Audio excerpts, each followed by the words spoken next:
Сайн байцгаана уу? Дараагийн бичлэгээр уулзж байгаадаа баяртай байна. Та бүхэн минь Олимпийн наадмаа үздэсгэж байгаа зү тэ? Өнөөдөр та нартай Олимпийн наадмын түүхэнд харамсалтайгаар ямаалцсан тохиолдлуудын талаар бэлтгэлээ. Нэрээ та яг одоо subscribe марталгүй дараарай.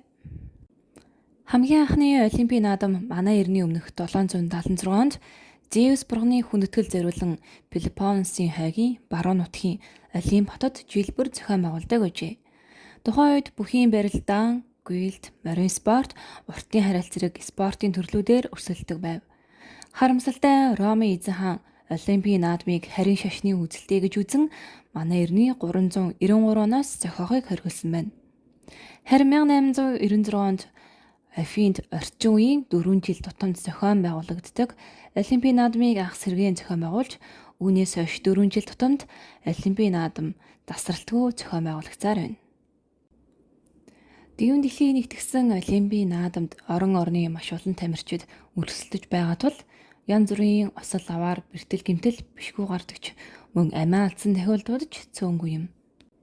1912 онд Стокгольм хотноо болсон зуны Олимпийн наадмыгээр Португалийн гүйлтийн тамирчин Франциско Лазаро гүйлтийн тэмцээн эхлэхээс өмнө нарнаас хамгаалах зорилгоор бие бүхэлд нь амтны тосоор тосолжээ. Энэ нь ч мөн түүний гүүх хурдыг нэмэгдүүлнэ гэж тэрээр үзэж байв.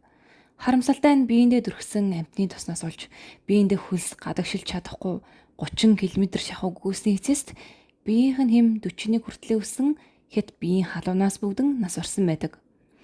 Тэрээр яг л мэдсэн юм шиг тэмцээнээс өмнө би энэ гүйлтэнд ялна эсвэл өхөн хэмээн хэлээд гүйсэн гэжээ. Энэ бол орчин үеийн Олимпийн төвөндөх хамгийн анхны нас барсан тамирчин бөгөөд Олимпийн стадионд болсон түүний оршуулганд 23,000 гаруй хүн оролцжээ. 1960 онд Италид болсон зуны Олимпийн үеэр Дайны дугуйчин тэмцээнд өрсөлдөж байх үедээ нас оржээ. Тухайн Олимпийн үеэр гадаа 40 градус хэмээн маш өндөр халуун өдөр байсан гэдэг. Тэрээр уралдаан дуусахаас 20 км өмнө толгой нь манарн дугуйнаасаа унжээ. Харамсалтай нь унах үедээ толгоогоо хүчтэй зохисны улмаас команд орон маргааш өдрөө харамсалтай нас орсон байдаг. Түүний өхлийн шалтгаан нь дугуйнаас унснаас үүдэн тархины гэмтэл авснаас болсон юм. 1964 онд Токиогийн Олимпиад оролцох эрхийн төлөөх хөл бөмбөгийн тэмцээний үеэр 300 үзэгч нас баран 500 гаруй хүн гэмтжээ. Энэхүү тэмцээн нь Перу улсын National Stadium зохиогдсон бөгөөд тухайн тоглолтод Перу болон Аргентин улсын баг хоорондоо тоглож ижээ. Аргентины баг 1-0-оор илэрхэж байсан ч тоглолтын цаг дуусах үеэр Перу улсын баг гол оруулан тоглолтын харьцааг тэнцвүүлсэн байна. Гэсэн ч тухайн үед шүүж байсан Уругвай улсын шүүгч энэхүү голыг тооцоогүй ажээ. Үүнээс үүдэн багийн улсын үзэгчид эсэргүүцэн талбай руу суудал лонх зэргийг авч идэн бослог гаргаан эхэлсэн байдаг. Цагдаа нар үүмэнийг дарахын тулд нулимс асгаруулагч хийх цацсан.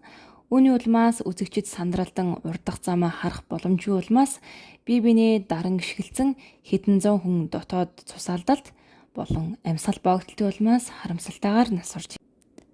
Манай Монгол улс энэхүү 1964 оны Олимпийн наадамд оролцсон нь манай улсын түүхэндх хамгийн анхны Олимп байсан бөгөөд тухайн үед чөлөөт бүх буудлага, хөнгөн атлетик, спортын гимнастикийн төрөлд нийт 21 тамирчин өрсөлдөж байжээ. 1972 онд Германд болсон зуны Олимпийн үеэр Израилийн багийн 4 дасгалжуулагч, 5 тамирчин, 2 шүүгч халагджээ.